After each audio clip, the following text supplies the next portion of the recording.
سلام. أعلنت الجزائر اليوم الخميس عن هدفها الكبير والاستنكارية الشديد لاعتراف الحكومة الفرنسية بخطة الحكم الذاتي لإقليم الصحراء في إطار السيادة المغربية. وهددت الجزائر في بيان لخارجيتها نشرته وكالة الأنباء الجزائرية الرسمية وموقع الجزائرية الرسمية الحكومة الفرنسية محملة إياها المسؤولية الكاملة والتامة عن العواقب التي تنجز عن هذا القرار.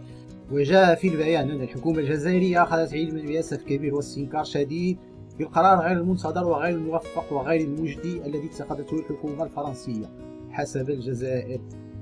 وتابعت أنه تم إبلاغ السلطات الجزائرية بفحوى هذا القرار من قبل نظيرتها الفرنسية في الأيام الأخيرة. وزادت: على ما يبدو فإن القوى الاستعمارية القديمة منها والحديثة تعرف كيف تتماهى مع بعضها.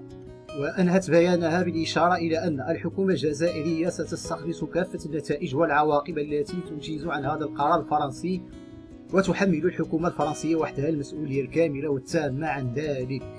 وكانت فرنسا قد مهدت الاعتراف السياسي بمغربية الصحراء باعتراف اقتصادي، فقد سبق للحكومة الفرنسية أن أعربت عن استعدادها للاستثمار في الصحراء ودعمها للمشاريع التي أطلقتها المملكة في الإقليم.